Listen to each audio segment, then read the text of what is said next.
Le dentiste finit une journée particulièrement longue. En pleine intervention dentaire, trop de caries à lister, son portable sonne. Elle répond et est surprise d'entendre la voix paniquée de sa femme à l'autre bout du fil. Son cœur s'arrête en imaginant le pire, un accident de voiture, un incendie de maison, mais en écoutant un instant, elle rassemble assez de contexte pour se détendre. Leur fils a perdu une dent aujourd'hui. Il y avait un peu de sang sur son visage qui avait mis sa femme dans un état un peu particulier. Maintenant qu'ils comprennent tous deux que ce n'était qu'un rite de passage habituel, l'instant de terreur est fini. La dentiste rentre chez elle, trouvant sa femme et son fils à table avec le dîner prêt, sa femme racontant une histoire. Elle raconte à leur fils, qui écoute les yeux grands ouverts et captivés, tout sur la créature magique connue sous le nom de Fée des Dents. Plus tard dans la nuit, après avoir lu une histoire au garçon et l'avoir mis au lit, les deux mères lui rappellent de mettre sa dent fraîchement perdue sous son oreiller. À son réveil, elles assurent qu'une surprise de la Fée des Dents l'attendra. Elles attendent qu'il s'endorme, et puis, quand elles entendent son doux ronflement, c'est l'heure de l'échange. La mère qui travaille toute la journée choisit de faire les honneurs, cela semble juste. Elle entre discrètement dans la pièce, soulevant le bord de l'oreiller du garçon sans le réveiller. Attendez, qu'est-il arrivé à la dent? Elle ne peut la voir nulle part. Elle soulève un peu plus l'oreiller, mais elle ne peut pas la trouver. Ce qu'elle voit à la place, c'est un mouvement de battement, comme si quelque chose de petit et ailé sortait de sous l'oreiller. Elle se couvre la bouche, surprise. Elle réalise que ce n'est qu'un papillon de nuit, virevoltant dans la pièce assombrie. Pas d'inquiétude, la dent a sûrement été perdue dans les draps. Rien à craindre. Elle met un quart sous l'oreiller et sort discrètement de la pièce. Elle ne reste pas assez pour voir la petite créature ailée, qu'elle croit être un papillon de nuit, voler vers le visage de son fils et atterrir dans sa bouche ouverte. Le lendemain matin, le garçon est ravi de trouver un quart brillant sous son oreiller. Il est moins ravi de découvrir qu'il a soudainement attrapé un rhume avec des éternuements. Le dentiste part pour sa journée de travail, tandis que sa femme, depuis son bureau, décide de laisser leur fils à la maison aujourd'hui, au cas où. Pendant ce temps, le dentiste travaille de nouveau dur. Aujourd'hui est un peu moins stressant qu'hier, mais pas de beaucoup. Son premier patient de la journée refuse de rester immobile pendant qu'elle vérifie la présence de caries, manquant de peu de la frapper au passage. Après leur départ, elle se recentre avec une tasse de café à l'arrière. Quand elle revient dans la salle d'attente, elle voit sa femme assise là avec leur fils. Que font-ils ici? Elle demande à sa femme et voit des larmes dans ses yeux alors qu'elle peine à répondre. Elle demande à leur fils ce qui ne va pas. Il ne dit pas un mot. Au lieu de ça, il ouvre simplement la bouche. La dent qu'il a perdue la veille a repoussé. Mais ce n'est pas tout. Sa bouche est pleine de dents. Et ce n'est pas une hyperbole. Il y a des dents partout sur le palais de sa bouche, à l'intérieur de ses joues, recouvrant sa langue. Le dentiste soupçonne que si elle éclairait sa gorge avec une lumière, elle verrait des dents jusqu'au fond. Elle devrait appeler un spécialiste. Ce n'est pas un travail pour un dentiste habituel. Ce n'est pas de sa faute. Elle n'était pas prête à ce que son fils attrape SCP-478, SCP-478. SCP-478 est une espèce de petites entités de tailles et de formes variées qui ressemblent à un papillon ou à une mythe de couleur sombre en vol. Bien que fréquemment observés à l'état sauvage, ils sont insaisissables et durs à capturer. Les instances contenues de SCP-478 ne semblent aussi pas nécessiter de nourriture, de sommeil, d'air ou de reproduction. On en sait peu sur SCP-478, sa nature et ses motivations, mais c'est clair. Ils sont de nature prédatrice et ont tendance à cibler les humains de moins de 25 ans, en particulier ceux qui n'ont pas encore perdu toutes leurs dents de lait. Lorsqu'une instance de SCP-478 trouve sa proie, elle pénètre dans la bouche de la victime pendant son sommeil et se fixe au palais mou dans la cavité nasale supérieure, bloquant une des narines. Une fois la créature implantée, le corps de la victime produira plus de mucus.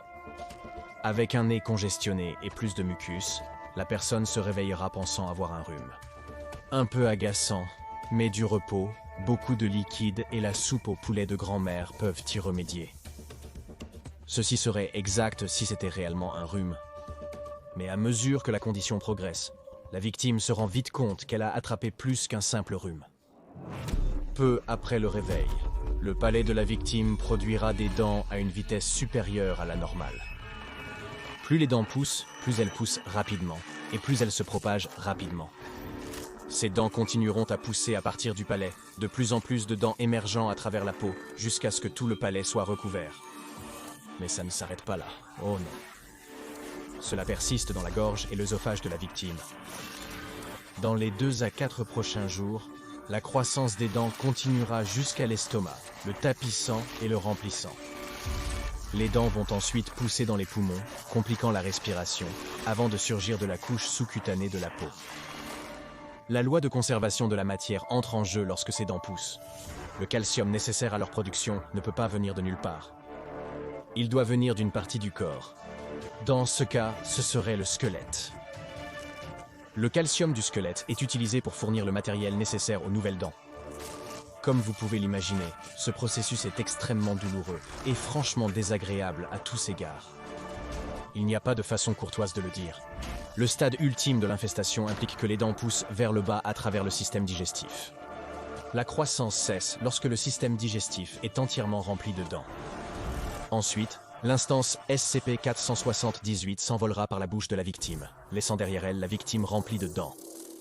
Ces dents sont ordinaires, à part leur emplacement. Elles contiennent une racine, un nerf, de l'émail, comme toute dent dans une bouche. Là où se trouvent habituellement les dents, les parties du corps où les dents se sont formées peuvent les exposer à des conditions inhabituelles, comme la forte concentration d'acide dans l'estomac, qui se forment à l'intérieur de la peau. En revanche, se regroupent et forment de grandes masses dures de matière dentaire sous la surface de la peau. La méthode par laquelle SCP-478 induit cette croissance accrue du tissu dentaire est actuellement un mystère. Au début, les recherches de la Fondation sur la nature des êtres anormaux étaient peu fructueuses. Puis, une piste potentielle a émergé d'un lieu improbable. Pour comprendre la nature de cette piste, je dois d'abord nous ramener dans le temps à l'année 1956. Le docteur Razman Yelkov a reçu une tâche de son camarade, le docteur Grigori. Grigori a demandé à Yelkov de développer une méthode qui lui permettrait de produire des spécimens parfaits de dents humaines, de nouveaux spécimens authentiques non prélevés sur un cadavre ou faits d'un matériau alternatif. Cela semblait être une tâche impossible, jusqu'à ce qu'un autre médecin lui raconte des histoires d'un homme anonyme qui avait trouvé quelque chose d'impossible. Les fées des dents. Le collègue du docteur Yelkov l'a amené à l'homme sans nom, qui lui a tout raconté sur ces fées. En voyageant pendant la guerre à la recherche de remèdes, l'homme a dit qu'il avait rencontré et capturé une fée appelée Isabella. Cette Isabella a enseigné la langue des fées au docteur sans nom et s'est nommée elle-même son assistante. À partir de là, Isabella a enseigné au docteur sans nom la méthodologie des fées, comment elles pouvaient extraire l'émail des os humains et comment elles utilisaient cet émail comme source de nutriments pour se sustenter. Le docteur Yelkov avait des doutes sur les déclarations de l'étrange homme. Il a demandé une preuve, comme nous l'aurions tous fait face à des contes de fées, et le docteur anonyme était ravi de la fournir. Il a emmené le docteur Yelkov dans son atelier, et en franchissant la porte, le docteur a été accueilli par la vue d'au moins 50 fées virevoltant dans la pièce, leurs ailes sombres et irisées, battant alors qu'elles virevoltaient, de ci de là. C'était ça, la clé secrète qu'il cherchait. Le moyen de déverrouiller la tâche apparemment impossible qui lui avait été confiée. L'homme a proposé une chambre au docteur Yelkov pour la nuit, qui a accepté, désireux d'en savoir plus sur les secrets des fées le lendemain. Cependant, la soirée ne s'est pas passée comme prévu. Le docteur Yelkov a proposé d'acheter des fées à l'homme. L'offre a été refusée pour usage dans ses propres recherches. Le docteur Yelkov, toujours le pragmatique impitoyable, a sorti son arme et a tiré un seul coup à travers le cœur du docteur anonyme. N'ayant plus personne pour l'arrêter, il a saisi un grand pot et a commencé à capturer les fées. Il a réussi à en attraper 30 au total avant de se mettre en route pour retourner à son propre laboratoire. De retour dans son laboratoire, le docteur Yelkov a examiné les fées de plus près. Elles semblaient être des papillons classiques à première vue, mais un examen plus détaillé a dévoilé des traits humanoïdes, des bras, mains, jambes et visages. En inspectant et en effectuant des autopsies sur plusieurs des créatures, le docteur Yelkov a déterminé que les spécimens contenaient des produits chimiques non identifiés qui réagissent avec l'environnement oral. Il a isolé ces produits chimiques pour étude. Le travail réel pouvait désormais commencer. Le docteur Yelkov a analysé la manière dont la physiologie de la fée interagissait avec le monofluorophosphate de sodium et l'acide hexafluorosilicique, et en faisant cela, a pu reproduire les effets qu'une fée pourrait avoir sur un corps humain en le recréant sur un champignon commun. Cela n'était cependant pas suffisant pour un produit fini, car le champignon n'avait pas de source de calcium qui permettrait la formulation de dents humaines. Il devrait tester ses nouvelles recherches sur des sujets humains afin de vraiment évaluer son efficacité. Pour son premier sujet de test, il a choisi un enfant de 8 ans d'un camp à Moscou. Elle a été injectée avec 20 ml du sérum qu'il avait réussi à développer et observée pendant 10 jours sans aucun changement notable. Le 11e jour de l'essai, le patient avait des difficultés respiratoires et des douleurs abdominales. Une radiographie a révélé une grosse masse sous son poumon gauche. 2 jours plus tard, le patient était mort et le docteur Yelkov a extrait une grosse masse de calcium de son bas-ventre gauche. La cause du décès était une hémorragie interne massive causée par cette même masse. Dans plusieurs autres tests sur l'homme, le docteur Yelkov a amélioré son sérum. Il produisait certes des masses calcifiées dans le corps des sujets, mais le docteur Grigori s'attendait à des dents. Il s'en rapprochait cependant. Au 4e essai, il avait réussi à créer des dents, bien qu'elles soient sous-développées, et n'ayant pas encore atteint la taille et la forme appropriées. Mais c'était un progrès, aussi sombre et macabre que soit le processus. Au 19e essai, il a réussi. Le sujet de test était la fille adolescente d'un homme d'affaires américain nommé Kyle Schrader, un homme si avide et lâche qu'il avait vendu sa propre enfant pour des tests médicaux, tout cela pour une grosse somme d'argent, 2,6 millions de dollars, grâce au mécène du docteur Yelkov, le docteur Grigori. Ce procès était franchement horrible à lire. J'ai examiné certains documents scientifiques perturbants dans ma vie, mais jamais quelque chose qui m'a autant bouleversé que l'histoire d'une adolescente vendue par son père, transformée en rat de laboratoire par un médecin fou, traitée sans anesthésie et lobotomisée lorsqu'elle s'est plainte. Mais le docteur Yelkov ne le voyait pas comme une horreur. Il était simplement ravi que son travail ait produit le fruit le plus riche en calcium, les dents. Il a envoyé les spécimens de dents extraits au docteur Grigori et à 7 autres dentistes pour approbation. Je ne suis pas habituellement adepte du karma, et le destin précis du docteur Grigori n'est pas confirmé, mais je pense que nous pouvons déduire ce qui lui est arrivé en se basant sur ce que la Fondation a découvert grâce au travail du docteur Yelkov. Et si mon hypothèse est correcte, alors je crois que le docteur Grigori a eu exactement ce qu'il méritait. Les agents de la Fondation SCP ont découvert une série de phénomènes, désignés plus tard SCP-1994, lors de leur descente dans le laboratoire du docteur Yelkov. On peut supposer que ces derniers étaient les résultats de la recherche du docteur Yelkov avec SCP-478. SCP-1994-1 est un sérum dont la composition chimique a été plutôt difficile à déterminer. Certains échantillons du sérum ont montré des niveaux plus élevés de monofluorophosphate de sodium ou d'acide hexafluorosilicique. Dans tous les cas, l'application de ce sérum stimule la croissance des structures dentaires maxillaires et mandibulaires, en dehors de leur environnement habituel de la bouche humaine. Ces structures résultantes sont classées SCP-1994-2, et bien qu'elles semblent identiques aux dents humaines à première vue, elles manquent des structures de base des dents. Par exemple, elles manquent de dentine ou de tissu pulpaire. Ce sont simplement des fragments d'émail dentaire, très sensibles à la décomposition. Lorsque ces morceaux d'émail se décomposent, ils libèrent une poudre blanche capable d'infecter ceux qui l'inhalent, avec une version des effets de SCP-478. Les individus infectés par la poudre SCP-1994-2 ou à qui on a administré une dose de sérum SCP-1994-1 sont appelés SCP-1994-3. Une fois exposé, l'infection progresse à travers 5 étapes. Au début, après l'exposition initiale, le sujet ne montre aucun signe d'infection pour près de 2 semaines. La désinfection est beaucoup moins rapide que l'infestation directe de SCP-478.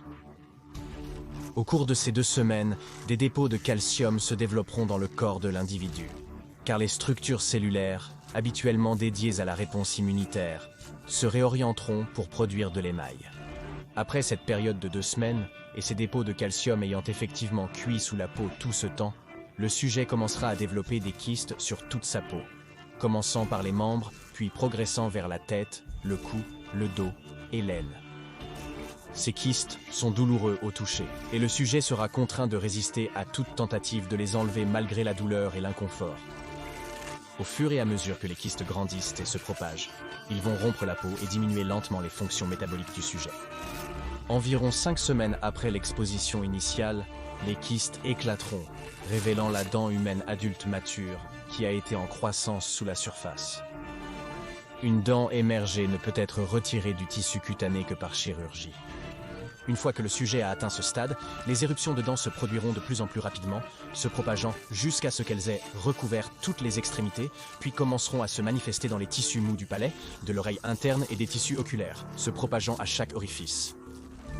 Ce stade de l'infection ressemble à une infestation de SCP-478, bien que les dents manquent le nerf intérieur et la pulpe présent dans celle créée par SCP-478. La chirurgie qui peut enlever les dents, comme je l'ai mentionné, n'est qu'une solution temporaire. Après l'extraction de toutes les dents, de nouvelles pousseront à leur place. 8 semaines après l'infection initiale, le corps entier du sujet sera recouvert d'une couche de dents ou SCP-1994-2. Mais ensuite, tout devient encore pire. Les dents commenceront à développer des lésions carieuses sur toute leur surface. On ne sait pas comment ces dents se décomposent, étant donné qu'elles ne sont exposées à aucune bactérie buccale produisant de l'acide, mais elles se décomposent quand même, et le processus est très désagréable. En l'espace de pas plus de 7 jours, toutes les milliers de dents sur le corps du sujet commencent à montrer des signes de décomposition grave et à libérer cette poudre blanche infectieuse mentionnée précédemment. Cela est peut-être dû à l'utilisation de champignons lors de la phase de développement du sérum, car cette poudre blanche rappelle quelque peu les spores fongiques. Après que le corps du sujet est couvert de dents complètement pourries, il périra dans le stade ultime de l'infection. La cause du décès provient de l'association d'un système immunitaire faible, d'une exposition massive à la décomposition et de l'incapacité à manger ou à recevoir une nutrition intraveineuse. Aucun sujet n'a vécu plus de 2 semaines après une décomposition totale. SCP-1994 a été trouvé lors d'une fouille menée par la Fondation et la division Brouppe dans l'ancienne Union des républiques socialistes soviétiques en 1959. La Fondation a trouvé 9 instances de SCP-1994-3 en perquisitionnant le laboratoire. 7 étaient à mort, 2 en décomposition. Le docteur Yelkov était introuvable, mais la Fondation a réussi à récupérer ses notes et journaux. Les faits dont il parlait dans ses notes étaient également introuvables, et la Fondation n'a pas pu confirmer leur existence pendant plusieurs années. Puis, ils ont trouvé une instance de SCP-478 en liberté. Le docteur Yelkov avait réellement rencontré, capturé et étudié ces créatures. Toutes les instances de SCP-478 trouvées doivent être chirurgicalement retirées de leurs victimes avant la mort et conservées en un seul morceau. Après récupération, elles doivent être stockées dans des casiers sous vide scellés à biocide 66. Les instances de SCP-478, incapables de traverser la matière solide, peuvent être retenues indéfiniment, à condition qu'aucun dommage ne survienne.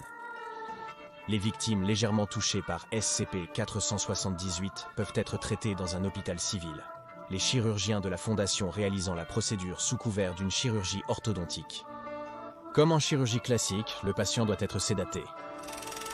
Les victimes qui ont été gravement affectées par SCP-478 doivent être emmenées à Biocide 16 pour étude. En raison de la manière unique dont fonctionne SCP-478, les individus infectés ne doivent pas être éliminés prématurément. Les victimes pouvant guérir complètement doivent être soignées pour infection et libérées par la Fondation. Après leur rétablissement, ils doivent recevoir un amnésique de classe B et de faux souvenirs doivent être implantés afin d'éviter d'éveiller des soupçons. Malgré des similitudes entre les symptômes d'infection de SCP-1994-3 et une infestation de SCP-478, beaucoup de symptômes diffèrent considérablement. Cela en particulier m'intéresse. Il semblerait que les composants chimiques produits par SCP-478 ne soient là pas le seul facteur dans leurs effets sur le corps humain. Quelque chose d'autre doit être responsable.